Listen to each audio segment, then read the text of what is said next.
Okay. Okay, thank you, Sage, very much. So since we have all read the paper, we can just jump into a discussion of it rather than me provide a summary as I usually do. So a question I thought might kick off a useful discussion or get us going is a question related to evolutionary mismatch. So if you think about the things in the paper that are listed as domain areas where self-esteem matters, because they were related to fitness and the ancestral environment. Are there some of those domains which, in a sense, are not as related to fitness for us in the modern environment, but still affect us emotionally? Well, Steve, I'm not going to comment on that yet, but I still have to say great minds think alike because that's where I went about how do we apply that to the however we talk about it. Because as a therapist, you see it all the time. It's not about whether you have babies or not or whether you're going to survive, but it's about thriving in the different eras and different contexts, different social situations. So I think it's a very good idea to address it. Okay. But I appreciate the great minds think alike comment, although well, I will remind you that George Carlin once said, "So do stupid minds." So that's right. here comes Kathleen. Oh, good. I think Kathleen missed this one. We got to let her in on this one. I'll repeat the question and let's wait for Okay. Kathleen to sign on. Mhm. And here Sage is coming back. Somebody else. Kathleen, are you with us yet, Kathleen? Because I had posed a question and I'll repeat it so you can hear it, if you can hear me. I guess she's still connecting to audio. Why don't we just go ahead and continue the discussion and hopefully she can jump on board midstream. Other thoughts on that question about whether we are affected by our emotions are affected by assessment of our attributes that are less relevant to our fitness now than they once were. Yeah, Well, Ken. if I may, specifically, they do reference, some coalitionary action and how Mhm. things are fitted, but they don't go into any sort of detail about the thing that the pro-social is all about, that we've discovered this coalitionary uh, cognition and visceral impetus that we have in regard to that, and how that is no longer adaptive, as you can see from the conflicts in the world. It seems to refer to sort of an off the cuff gathering of people rather than the institutionalized warfare that has possessed this species. Yeah, my guess is when they refer to coalitions, they're probably talking about within your group rather than between group. The Mhm. ability to have allies um, in a small tribe. I think that's typically what coalition building tends to refer to. But this Um, is a classic I example of a mismatch. In other words, it Yes, used to be adaptive, it no longer is. The large scale yeah. conflict. I had thought about the issue of physical strength and physical prowess, and particularly related to male self-esteem. So, I'm thinking about, I'm sure all of us have had uh, boyhood experiences related to one's social status and ranking regarding physical skill. And I'm wondering if since that's probably less related to resource acquisition and success in the modern environment than it once was, but still in a vestigial way, in a sense, almost irrational way, has an outsized impact, particularly on male self-esteem. Any thoughts about that? Yeah, Dave and then Hank. Dave, I don't hear you. Doesn't look like you're muted, but I don't hear you. Let's go to Hank and maybe you can get your sound on, Dave, while we're Well, Hank is Is talking. that better? Oh, there you go. We You're got you, back. Dave. Okay, Go ahead. good. I can hear you guys now. What do you Okay. know? I just had to plug it in. I just read Isaacson's book on Elon Musk, and the first 50 pages are about him having fist fights, and literally fist fights. Now he still is, but they're he's using satellites and all the rest of that stuff. The physical thing hasn't gone away, I don't think, and Okay. neither has the women's physical Right. attributes, which Right. are not in their fists; they're in other parts of their anatomy. Right. Right. Because those attributes were related to fitness and the ancestral environment, resource acquisition for men, Yeah. and it was more related to fitness for men than women, and physical attractiveness was more related to for women to fitness, and the research on sex differences and self-esteem, which the Hill and Buss paper note, shows that you get those sex differences still in the modern environment. Male male self-esteem is more tied to status and resource acquisition. It's not that it's completely untethered from physical appearance, but it's more tied to status and resource acquisition. The opposite for females, and that's based on what was related to reproductive success in the ancestral environment. But it's interesting, Dave. Dave's comment a second ago. You said you don't think the physical prowess stuff in terms. I wasn't thinking just of fighting, but I was thinking that in the ancestral environment, physical prowess related to other things besides combat with other males. It related to brute strength, perhaps. It related to uh, hunting abilities and things of that nature, eye-hand coordination, um, things that would have been related to physical strength, not just combat abilities. So I'm picturing a group of boys on a school playground, um, where there's a very quick ranking or status hierarchy formed on the basis pretty much of physical ability, I think. Not entirely, but heavily reliant on that. And I think that's an experience that relates to male self-esteem and maybe is an environmental mismatch. Ken. Hey, you forgot me. Oh, you forgot Hank. Oh, Hank, I did. I'm sorry, Hank. Yeah, yeah. I hope that didn't lower your self-esteem temporarily. No. Uh, but let me see if this is too hot a subject, because I don't care if you like Mr. Trump or don't like Mr. Trump, but he's a force. That's all. And I was thinking about in the physical, or since the two people are male, I was thinking about Mr. Trump and how I'm not sure if anybody can define shrewd and street smart in a more abstract form, but Mr. Trump, as a human being, has accumulated, he's acquired many resources, and he's achieved great status for a large number of people. Now, if we don't need to talk about him, but he's just a public example of many of people like that. What is it? I mean, he's not like he's a big fat guy. That's one thing.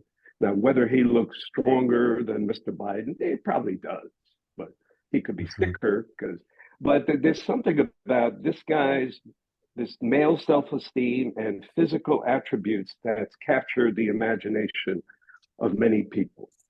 That's in that context. I mean, how do we?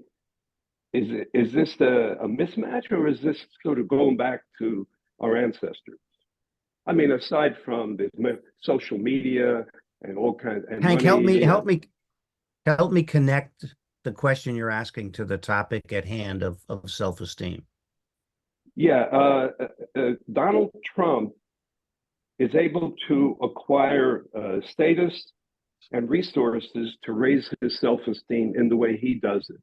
Now, what are the male properties that he manifests, that he did attracts a lot of people.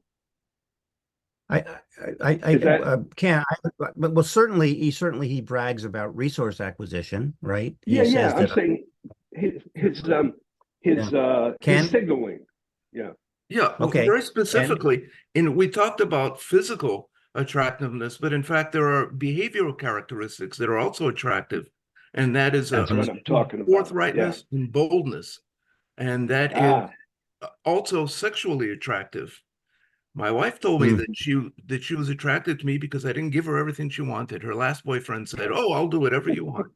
And I had more of a basis. No, this is what I drew lines where I needed to, and that was attractive to her. yeah, And in general, boldness. So just to mention that. The other thing is, I also think that this is very culturally dependent. So, yeah. for example, culturally and locally. So, for example, in the ghetto, that kind of physical thing may be very important. It's good of no point. value at my Unitarian church, for example. That's a really good point, and I think we could come back to talk about cultural universality versus cultural specificity related to the Yeah. parameters of self-esteem. Another thought about Trump, Hank, is that he's often described as a bully. That's Um, and boldness and to and yeah.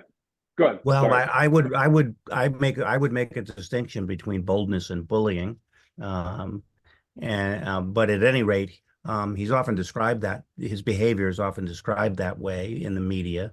And again, if we want to think about um, uh, male self-esteem and what it was based on in the ancestral environment, um, perhaps the ability to sort of dominate other males in that way, in a physical way, was related to fitness, both in survival and reproductive success.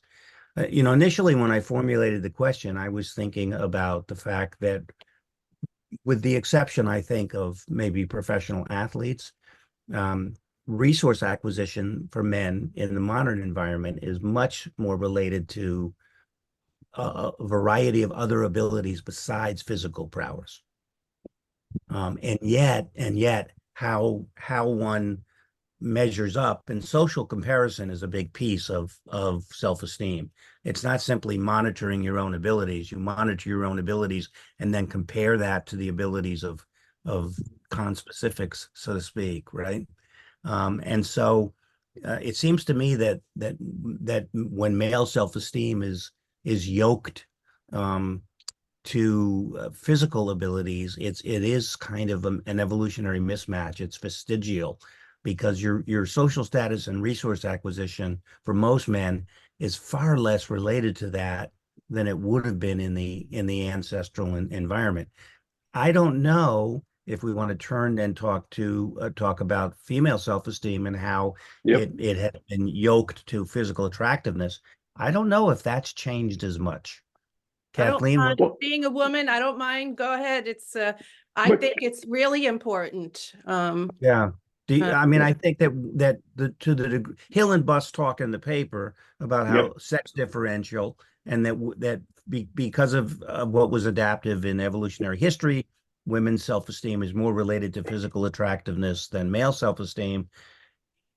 And I don't think that's changed as much over the eons as what I was just referring to a moment ago. Would you agree, Kathleen, with that? Not to put you on the Yeah, spot. I think we might take into account both competition among females and the role of self-esteem in that, instead of thinking of it only in terms of being attractive to Mhm. males.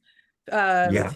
I mean, there's lots of literature showing that females are just really hard on each other, and that might be more significant than intersexual competition, the intrasexual competition among females. Hard on each other about what attributes? Oh, it can be anything, but of course, if jealousy is involved, maybe this is a digression, but these cultures where they take the most beautiful woman and throw her into the volcano. Was that Right. Way Mayan back. culture? Yeah, I Mhm. mean, is that to resolve conflict? I wonder that. I had not heard of that tradition. What culture did that? Oh, with the Uh, Incas, I think. No? The Incas? quite a few have. Yeah. Oh, You know, the Vestal Virgins back in Rome and all. Yeah, okay. there was human sacrifice, but for different reasons. Okay, for different reasons. Go ahead. Anybody else have Well, I'm surprised. I was also under the impression that also women form very close alliances, supportive alliances. Women all have lots of friends that will go out dating together in a group of 2, 3, 4, 5. Mhm. Well, Uh, yeah, but they're going to have their in groups and their out groups. Yeah, I think that males and females are sort of equal in terms of forming coalitions and coalitionary alliances. At least in our species. That's not true in some other primates, I think. But um, okay, how about the cultural question that Ken raised a moment ago? To what degree? I think the fact that Homo sapiens have self-esteem is universal. I don't think there's a culture and that exists where self-esteem is not a Yeah. human characteristic. What attributes it is related to may vary a little bit, although the Hill and Bus theory would suggest it should be related to things that have to do with fitness. But anyhow, what about the cultural issue question? Hank. Yeah, let's say this is about a personal story. Jewish family, European, education minded, not really interested in me being an athlete or a fighter, but I went to a public high school and I joined the football team. And a lot of the guys on the team were, urban street guys. I call them, they had the killer instinct. And I always wished that I had the killer instinct because guys on a team they can be kind of brutal and try to compete, and I kind of stayed them off. I'm not a big guy. I was 5'9", 165 pounds, so that was pretty strong. But still, I don't have the killer instinct. So I know for me, for a long time, I felt so like almost like the word, I didn't think it out well, but like a coward. Like, why didn't I pick up a pipe and just break his head? So Hank, my I home, I just have to share that many years ago I played racquetball regularly with a priest in the community where I live, and I tended to win more often than not. And one time we were getting a drink of water between games, and he said of himself, he says, my problem is I just don't have enough of the killer instinct. mm, To which I replied, well, most people would say that's an admirable quality in a priest. right? But I hear you, Ken, and it's interesting that certainly having that kind of a high level of aggression, if you want to call it that, Yeah, that's it. is probably adaptive in athletic competition to some degree. Well, we're a social species, so we need people in the group who are bold, but we also need people who are thoughtful and cautious. So you can't really say one is adaptive and the other isn't. It's sort of the combination is what we need. Yep. Good point. What Again, if we? back to the cultural question. Yeah, what if we go back to the shamans of ancient peoples? There was a role. I mean, usually, some suggestion is a lot of the shamans or the witch doctors, whatever, or the medicine people, they were often not the fittest guys. I mean, in terms of size or hunting, they might have been a little effeminate or a little crippled, whatever. But they got status because they needed some shaman. You needed some spiritual character. So it's a kind of, I don't know if it's universal, but it's pretty big. So there is room for non super aggression. Yeah, Yeah. that's a good point. Yeah, Ken. I just wanted to add also that I actually wrote a little something a while back on here about how I thought that perhaps shamanism may have been a way that mental illness, that schizophrenia, was continued in the genetic pool because people who were creative and added to the adaptive fictions were often selected as shaman. The shaman Wow. needed to look magical, and shamans today will still take in indigenous cultures will still take drugs to elicit Mhm. these kinds of behaviors. Interesting. Interesting.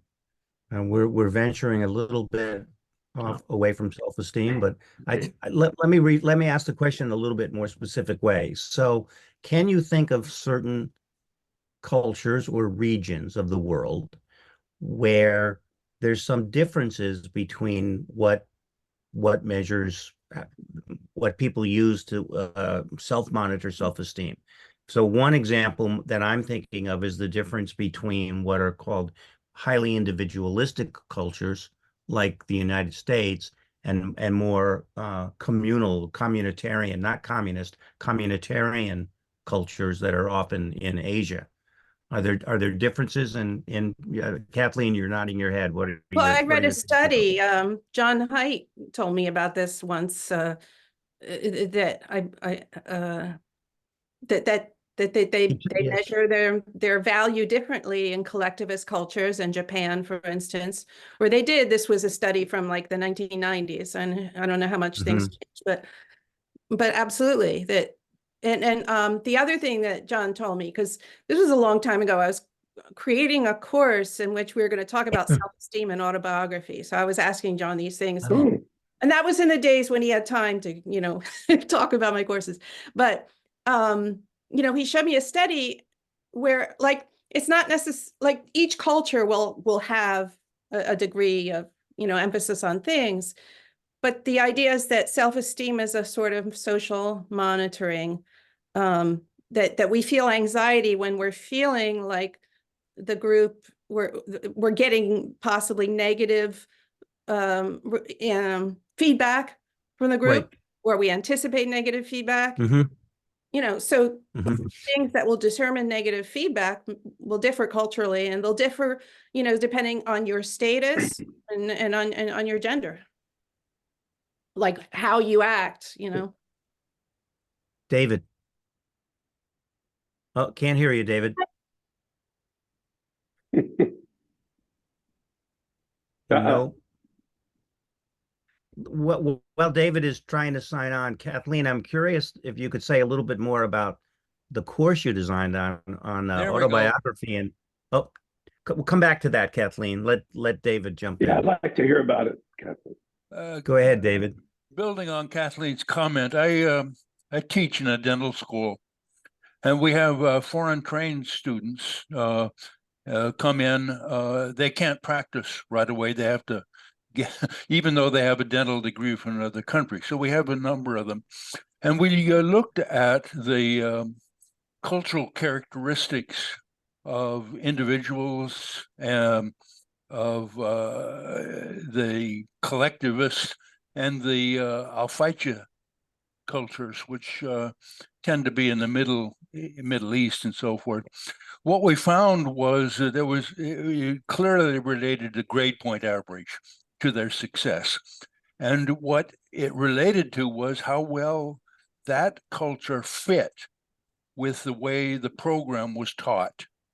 Hmm. And one group in particular just struggled and struggled and struggled, no matter what we did, no matter what they did.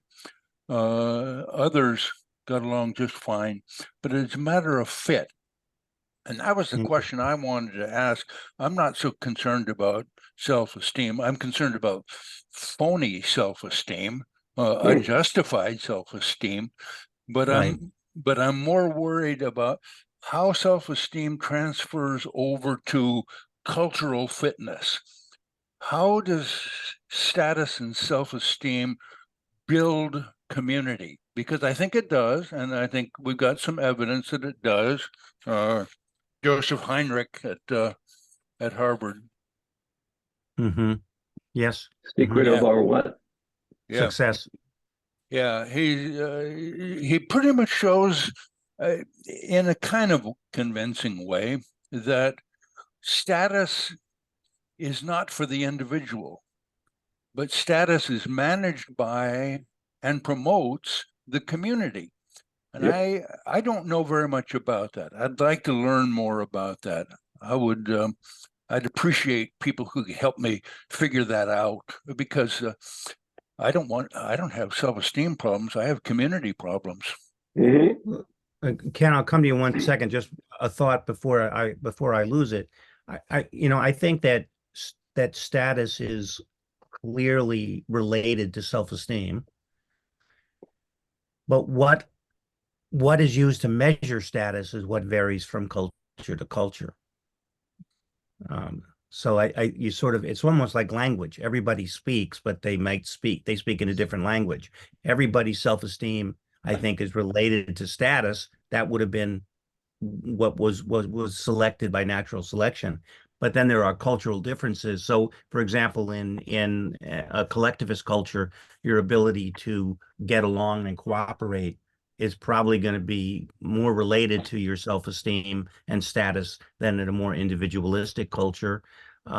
David mentioned, you didn't use the term, but you mentioned what are sometimes called honor cultures, where there's people are quick to be offended and want to fight to defend their honor. And status and self-esteem might be related to other things in that type of culture. Ken. Yes, the heart of the matter is that Homo sapiens evolved in a eusocial / tribal fashion, but it's complicated. We actually evolved with individual evolutionary paradigm within the eusocial paradigm.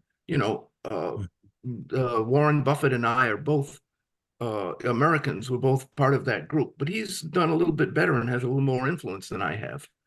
Mhm. And so status has served the individual within the social, Mhm. And of course, if the individual gets a little too far and starts to do things that are not favorable to the social group, like tries to steal elections or something, well, then people have to step in and clip his wings. But otherwise, that individual, and that I think was demonstrated perhaps in the 20th century when we saw nations in the world trying a centrally controlled economy and then replacing it with a managed meritocracy, at some points managed very badly. But that's evidence of that individual paradigm within the Yeah. larger social We / tribal one. And we could. it failed, and these nations moved to this Mhm. to a sort of democratic managed meritocracy. One might make a case that Sage, I'll come to you next. One might make a case that World War II was caused by Germany's low self-esteem after World War One. Sage, go ahead. Well, I just wanted to respond to David Chambers' request for comment. Basically, I actually took prestigious notes on The Secret of Our Success when I read it. It took me like 6 months, not all at once, but to really finish it. And so I was just I looked up the word prestige from my notes, and here's just a couple of things that he says about it. The first one that I did think of is about modeling cues. So who do we learn from? Who do we look to imitate their behavior? What do we want to learn? Their cultural background. And prestige represents basically like social consensus, approval, respect. So it's it's a valid signal. People who are prestigious. And I think that's also part of the distinction around leadership, dominant leaders versus, prestige or status leadership.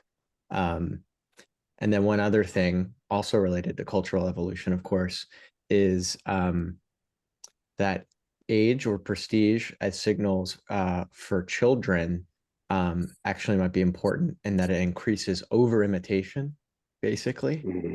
Mhm. And so prestige is like a way for children to, they're very selective. And so outside of self-similarity, think like prestige is the one like sort of a social signal that they get to reproduce and reinforce. And the over imitation, I think, is really interesting in the sense that by doing that, it preserves what the traits they're inheriting more strongly. You know, Mhm. as adults, we kind of start to change and vary and mutate it, but as children, they're like a fresh, yeah. So there you go.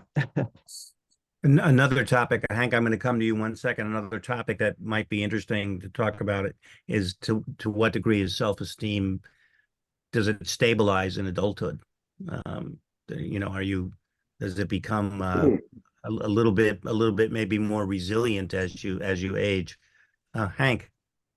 Yeah, to respond to Dave's comment and stages, I took a few notes on that, those 6 psychological components of self-esteem. And the first one is, I just read it, maintaining a cognitive map, okay, in order to solve adaptive functions. But the other is monitors one's performance in the context of relevant others, the Mhm. social context. And I think that's it's sort of built in. At least they laid it out pretty simply without all the explication of these, like Heinrich does. But I think we need to keep it in mind where, they call it in the neurobiology of the brain, they call it interpersonal mutual self-regulation. And another way to That's it. say that more simply is that self-esteem is not just about measuring oneself. It's about how do I measure up compared to Yeah, others. and basically that's the not just simple, but it's the basis. We're not. I guess we can be islands, but we are not islands. You know, and Yeah. in the article they talk about what do they call it? Something about self-representation. They make some psychological observation, but yeah, and there was a sociologist. I don't know if anybody remembers, but this is from the '60s when I was in school, and they call it the mirror self. In other words, this is very early on before I didn't even know anything about evolutionary biology and psychology, but we are how we're seen by others. Well, as I'm sure you know, Hank Cahoot talked Yeah. about the mirroring self. You know, talking about measuring up makes me think of a question I could toss out, and again, it's somewhat related to evolutionary mismatch. So again, we think about Hill and Buss's theory. They're talking, picture a group of Homo sapiens in a small hunter-gatherer tribe.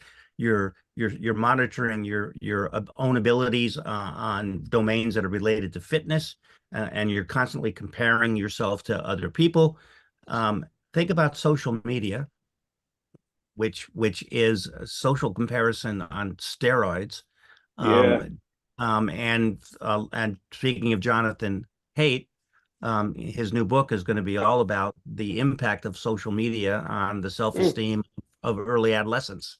That's what his new book is going to be on. Think about social media. Are we equipped, particularly as growing children and adolescents, for the amount of social comparison that happens on social media? No, yeah, I guess it's a kind of a rhetorical question the way I framed it, but Well, yeah. yeah, yeah, Hank. Well, just maybe about 20 years, a colleague of mine wrote a book. No, an article. He's a family thinker, and his title was I forget the title, but it's something like "The First Family," because he was talking about family dynamics, and his book, this 20 years ago, was about the first parent is the social media, and then what do you do? The rest of it was what do you do about it? And Mm-hmm. that's your question, but Mm-hmm. here's another example of, I don't know if it's that advanced 20 years ago. I mean, we're all aware of it, but it's a really powerful force. I mean, I don't think we're an action group, who's going to get together and create create sort of meeting time to try to ask some more questions or maybe come up with some solutions. Mm-hmm. But it's the new way. And another wrinkle with the social comparison and how you measure up is that people false advertise. Yeah. So you're comparing yourself to somebody who, might for adaptive, might be adaptive to false advertise, and for example, act like you have more resources than you might really have. A presidential candidate comes to mind, Hank. Mhm.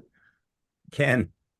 Well, just to mention, we're talking about measuring up to others, but in fact, Mhm. I'm pretty sure that what a lot of self-esteem has to do with is measuring up to the rules that have been instilled in us by social control. Again, Mhm. you know Mhm. me, the old you social tribal guy. I'm Mhm. very conscious of that. And so that's what we're doing. I mean, we give people medals if they stand up to that set of rules. But I was taking a film course recently, and they were talking about what makes for a hero in film. And Kathleen, you Mm. teach literature. Maybe you can relate to this too. Oh, It's your usually stuff, Kathleen. Yeah. it's usually the hero is usually the person that rebels against the constraints of society and the rules, right? Kathleen, I want to go back to that question. You mentioned you were putting together a course at one point on self-esteem and autobiography. Mhm. Well, that was my way teaching French autobiography to sneak in some evolutionary theory. Uh-huh. Okay. But I mean, I couldn't teach it that much. But, the idea of impression management, which is a word I think Robert Wright uses, Mhm. Mhm. constantly involved in impression management, that's autobiography, right there. Um, Okay. Do you but find when you read autobiographies that a lot of the writers of autobiographies, whether they use the word or not, are talking about their struggles with self-esteem in their writings? um, very few will Hmm. acknowledge that. I mean, Wow. Okay. at least in the tradition I was teaching. Um, Okay. but it depends on the writer, but I wanted to go back to what you're saying about hero. I think what you're talking about is an anti-hero, no? Or like there are heroes who stand up to who challenge things, but I mean, I heroes guess there's both. Yeah, generally there's both. they're self in some way they're going to be self-denying. Mm-hmm. What I mean is what they do is for the interest of the group, whereas the villain is going to be self-serving. Yeah, So there's really both. So if you think about Gary Cooper in High Noon, right? Gary Cooper is standing up. He's a hero because he's standing up for the norms of society. But if you think about Jack Nicholson's character in One Flew Over a Cuckoo's Nest, he's the hero because he's rebelling against the rules. it's So the word, like some people are protagonists, but I mean, if we talk about a hero as having certain admirable okay, qualities, that word can get, because sometimes we just say hero to mean the protagonist. okay, Yes, all but right, so often the hero is rebelling against a structure that is not considered to be valid. Part of what happens in movies is that people say, hey, all of this stuff we're doing, that's wrong. We should be doing this. And so the right, person who rebels against that and proposes this is the hero. right. I suppose one could say that one of the greatest heroes of the Judeo-Western tradition would be Jesus, who Mhm. who rebelled against the standards of the day. Um, Mhm. and Well, Jackson he Brown rebelled has against Jackson Roman Brown has a control. great song in which he refers to him as the rebel Jesus. That's the title of the Mm. of the song. Hank. Well, can I use some irony? Sorry, but I got to bring up Mr. Trump, the hero. I mean, just keep in mind he's going to make America, whatever, MAGA, make America great. But he has, I don't know. See, I don't remember my Jungian psychology enough. Maybe others do about the hero's journey. I think it's for the good of the group. It's not selfish, but it's for Yes. the purpose. I think, like Ken was saying, it's not a rebellion, but it's an attempt to shift the energy, to shift the belief systems and the norms to a more, in quote, fair way. But Hmm. we've got a hero here in the context of whatever people are responding to, and he's their hero, and a hero in this narrative fictional narratives. He's going to make the world, this country, better again based upon the narrative that people are buying into. So he's the hero. It's like government sucks or whatever. Hmm. So we're seeing it right in front I'll of have us. to go Yes. back and reread Joseph Campbell to refresh my memory about what he Yeah, has to I say don't about remember. the hero's journey. That was the title of his book, right? The Hero's Yeah, one Journey, of them. I believe. Yeah. Yeah. Yeah. Woo. Other thoughts on self-esteem. There's also narcissistic self-esteem, Yep. which is something different as well. Kathleen. Oh, I just wanted to say, I feel like what's going on in America right now is that we're not the group anymore. I mean, Well, over two groups. yeah, Two exactly. groups. And so there are a lot of people who identify with a sort of, the impulsive, say anything I want The behavior, bully. you know, Hmm.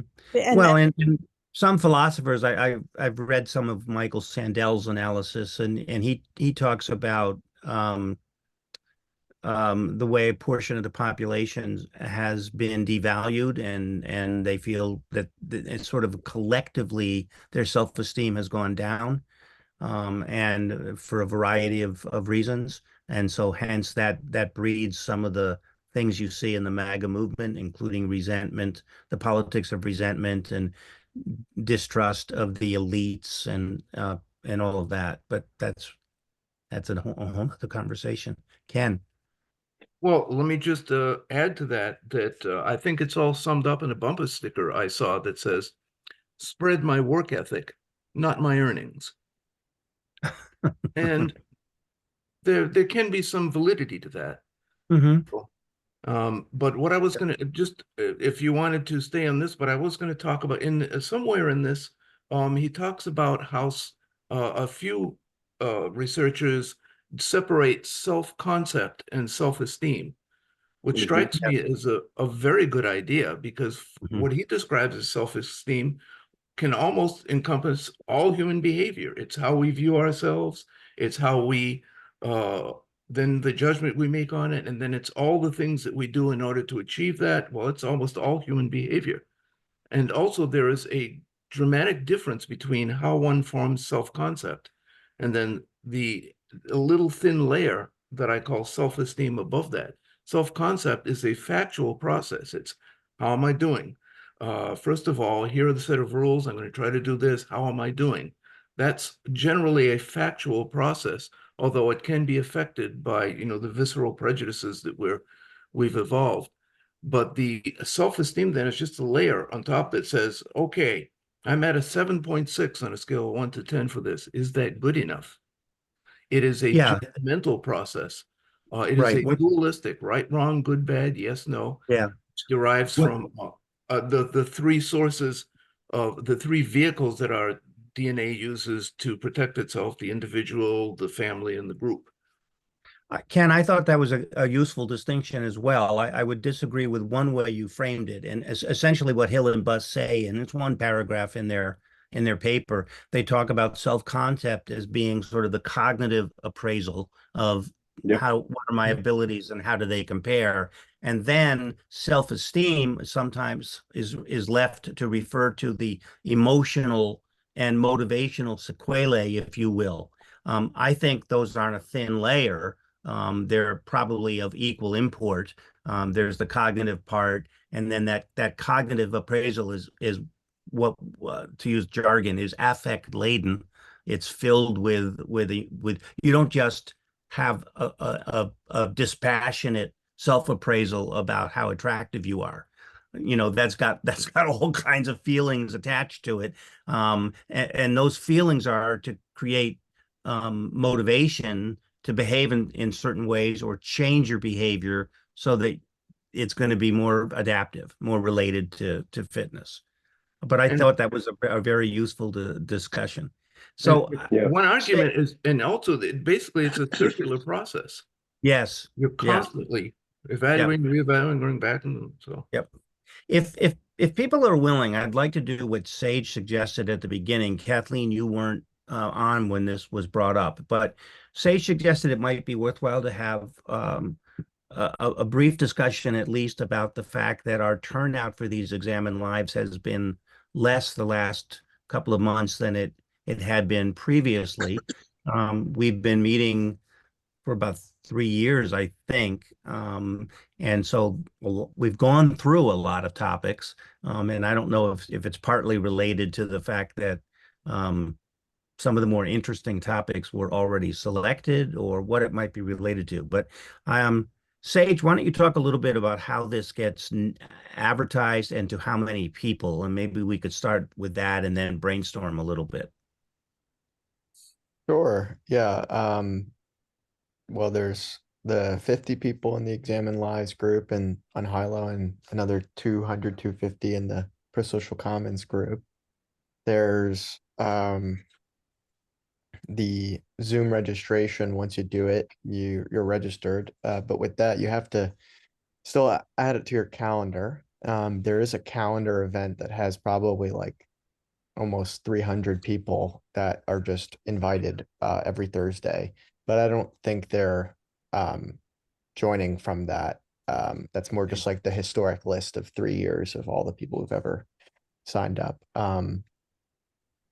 What I'm curious about is how you folks like keep track of the event, and is it just something that you have in your diaries, or are you looking for like email reminders, or like do you look at the calendar or something like that, trying to get a sense of, or other events you even do with pro-social? I think it's likely that Examine Lives is operating a little bit in its own satellite orbit from maybe the Pro-Social Commons sort of event calendar system. So maybe that's wrong. I'm not sure, but what do you guys think?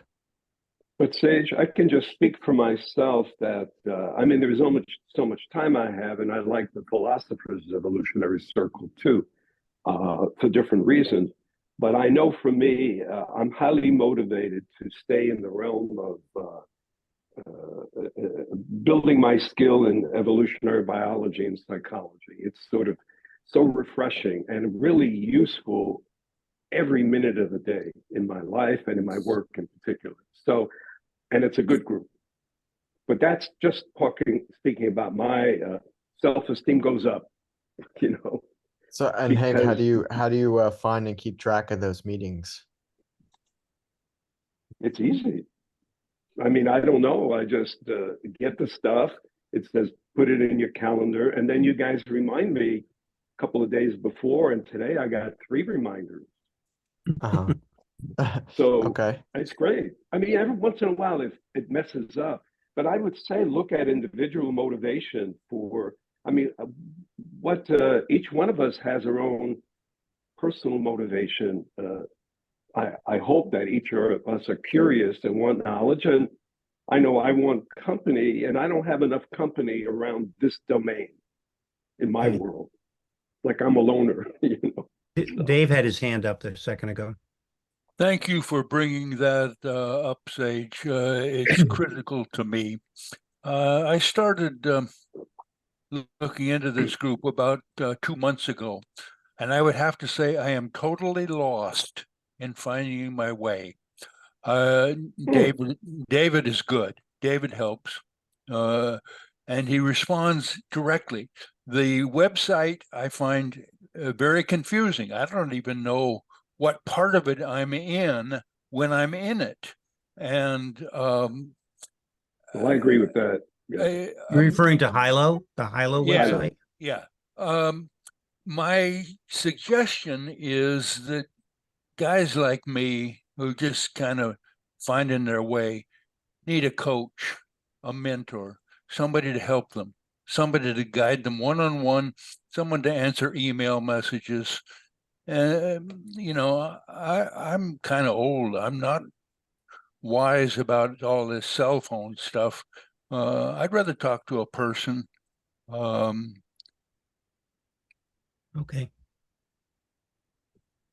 Well, it's nice to have you say that, David, because part of what we're changing with just ProSocial's interaction is to have every on the community page on the ProSocial World website is now just a form. You answer a few questions and then are immediately invited to schedule a meeting one-on-one with Dunya, our community development catalyst, or somebody else in the ProSocial Commons. So in that moment, anything around, finding your way is a good thing to make a note of. One thing I think that has changed over the years, when I first started coming to Examine Lives, that was the only way I was connected to ProSocial Commons. It was just this group. That was it. Me Yeah. too. It was all by email. I just used to get emails, and more frequent emails than come out now, that would remind me, okay, Examine Lives is coming up in 2 weeks, and here's the topic, and here's the readings. I never really needed to go to Hilo, and I'm not even sure Hilo, when Examine Lives started, I don't think Hilo, the architecture of Hilo was really even there. But That's a good point. Another Yeah. wrinkle, folks, is that we also have had, over the past 2 or 3 months, some real long-time regulars that haven't been here for the last month or 2 or 3. And I'm just wondering, it could be a health concern we're unaware of. I mean, who knows why? But that also concerns me a little bit. Are we doing something different or something wrong? Or unsatisfying in some ways, where we've lost a few, old timers, so to speak. And so there's the piece of recruiting new members, and then there's also maintaining members that you already have. Any thoughts about that aspect of things? Well, Yeah, just to and repeat what I had said before, that I think maybe the topics that we have been picking, I mean, I don't wish to criticize anyone's choices, but I think for some reason, I don't think they're quite as attractive as some of the ones we okay, had in the past. maybe, could be, yeah. Could we Something, reach out to those people? Like Diane Sooner, has she dropped off or? Well, she's missed last month and this month. I suppose we could reach out. I could drop her an email, or communicate with her on Hilo. I could do that. I mean, this may sound silly, but the old buddy system. You walk online with your buddy and you're responsible. I mean, I don't find our engagement into alienating or anything like that, but really, we really don't know. Well, it could be a turnoff, but we don't know a whole lot about each other and our personal lives. And we know, I don't know, Dave, where you live, something like that. But I don't know what factors there are, but I think I've not been around this long enough, but we don't have a reach out system in this Examine Lives and through Hilo. And I don't know the philosophers.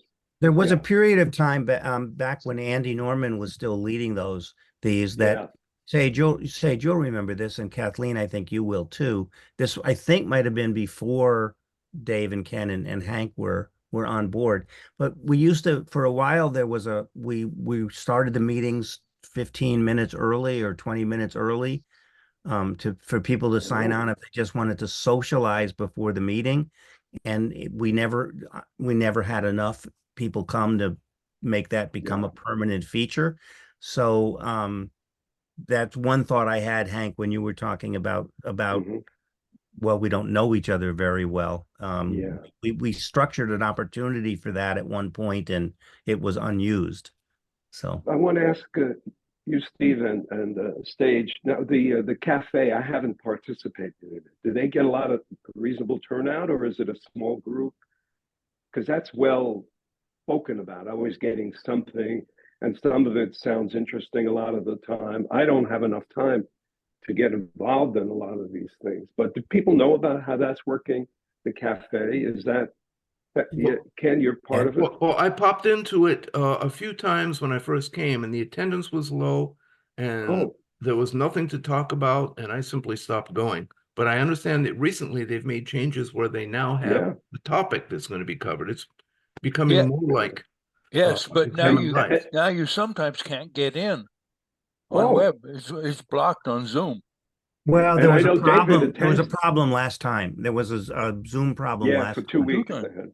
Oh, two Yeah. times it happened? Okay. The other is David attends, not to speak badly of anybody here, but David Sloan Wilson is very often part of it, and he's pushing it. Yes. I know. So I mean, he's the man. Well, I mean, it's like we got the one-on-one meeting, trying to have more of a direct interface with people at the start, and then there are these events, and that's kind of scaling it up. And I think any events like ours that are, relatively open, and regular times, I think it really just should be pretty straightforward to sign up. And with the Zoom registration link, that's what you're always looking for with the Zoom link. What I think we should do is definitely go back to the email reminders. Yeah. Part of the reason that slowed down is because each one was handwritten, for the whole thing, kind of like the web pages are today, but at least those are evergreen, they stay up. And then as we start offering more and more events, it just wasn't sustainable to have all of these different emails. But with Zoom registration, if you find that link, put the name and email in, you're registered. And what we can do is just simply have the email automatic reminders kind of go out, just like we did, just with the basic Zoom registration information. But at least Have them go that out more way, often, Sage? Is that what you're saying? Have them yeah, go but out? automated. So Yeah. it won't include the session specific details. We'll Mhm. have to figure out how to do that, or however, Yeah. if you go on Hilo or the website, our Pro Social World website, there you can find it. So, but at least that way, it'll just be an automatic thing because Zoom knows when it's coming up, and then we just have to send a reminder like we used to do, like maybe a week before, and then like a couple days before, and then usually that day. Yeah. And And I did that Look, for I'm, I did Yeah. that for this meeting. I did at the Yeah. beginning of this week, I put up a reminder that this was coming. yep. One thing that we have no control over I have no evidence that my hypothesis I'm about to advance is relevant to attendance, but it may be, is that Examine Lives in its heyday, so to speak, was happening during the pandemic lockdown. Yeah. And when people, you really, if you wanted to have any social interaction, for the most part, you were doing it online. That was the period when I really first discovered Examine Lives. To the degree, and I've noticed this in other online groups I participate in, that attendance as the pandemic has waned, and is in some sense almost over now. Online participation has decreased in a number of online groups I'm in. That might be a part of this, but Yeah. I don't know about the topics, Ken. I wanted to come back to that one because the way we've done topics since the beginning is that people in the group suggest topics, and then we vote, and whatever one gets voted on gets picked. The last couple of times, I've been the only one to suggest a topic, so that's Yeah. what. There's been no vote. Can I have a topic in Steve? mind for next month, but I'm going to suggest one. yeah, that's Wait, good. give me. I just want to, Yeah, Ken. I go want to ahead. say about Steve. I don't think people know how good you are at this. Sorry, guys, but no, really. I mean, I don't know if you've written enough books or, I haven't written any books. That's what I mean. But with Andy, I mean, he's got the book out. He's done a lot. I mean, I'm saying, but you're really, you're really so competent at this. Well, thank even you. if you, yeah. So I don't know. My self-esteem just went up and down simultaneously, Frank. But I'm saying, how do we get people to know that? Oh, there's one more thing, not about suggestion, but the Philosopher's Circle. Are any of you members of that regularly? Is it well attended? It's we 8 people typically, maybe, That's in a it? meeting. Because they're so busy. I mean, I don't have time to read all the stuff and the Yeah, this is projects just they're once a doing. month. Yeah, but it's still, it's like so Philosophies. jam-packed with Ed jam-packs it with all kinds of projects. But I thought you'd have more people, but it's not really working either.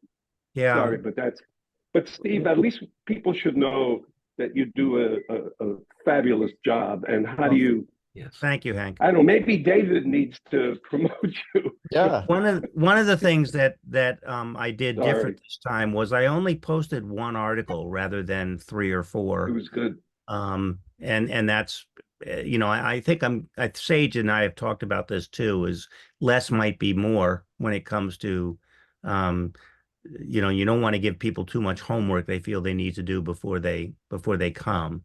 But at any rate, we probably should wrap up and pick a topic for next time.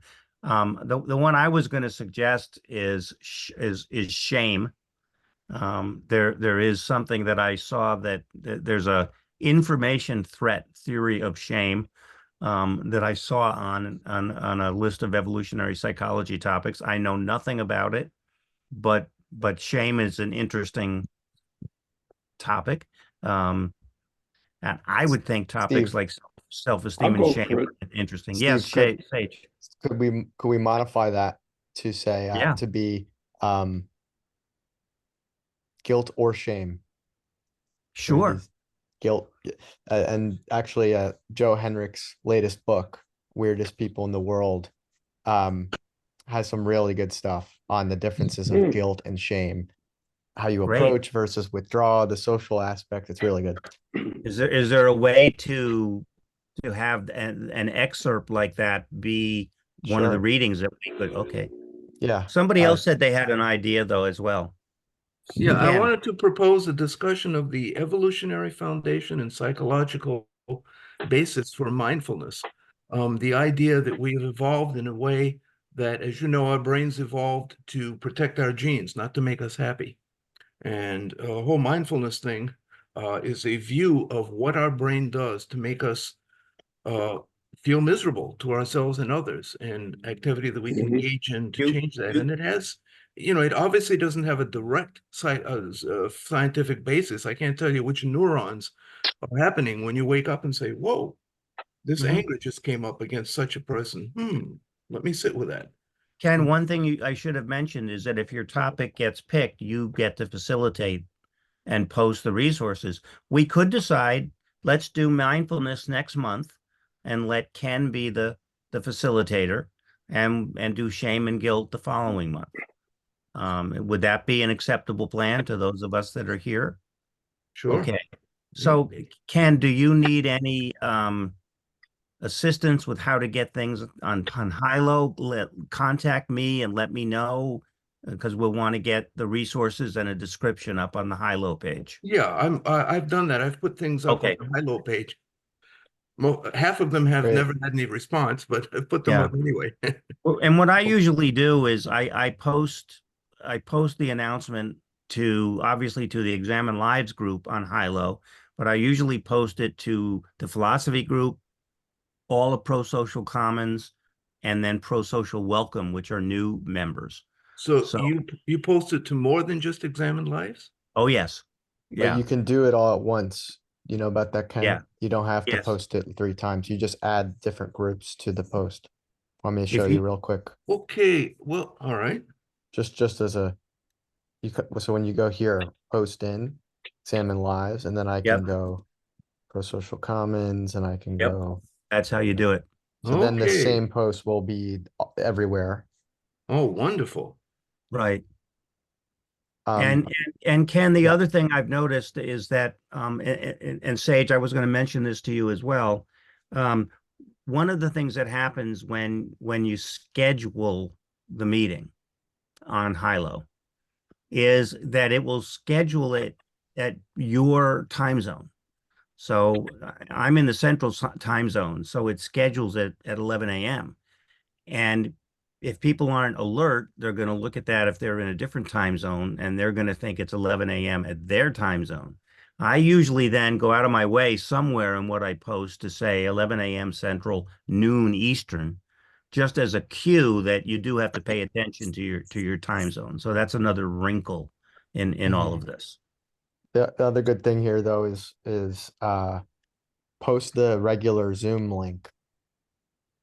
So that way people Yeah. click that, they register, and that's the real time. And with the email reminder system, we'll get going again. They'll get the Yep. reminders, you know, that way, and Okay. it'll say the time that it'll be there. Right. One other thing to note is that, Steve, I realized you weren't a moderator on the group. So I made you that. And when you are a moderator, you might know you can do the megaphone boost, which sends an email right to everybody. So I let me don't know show you anything. that. I don't know any. Yeah, show me real quick. So if I'm a moderator in both Examine Lives and Pro Social Commons, so I could do this. You're a moderator in Examine Lives. So anytime you post and Examine Lives, if you do this to send an announcement, Okay. then it will send an email to all 50 people in Examine Lives. Okay.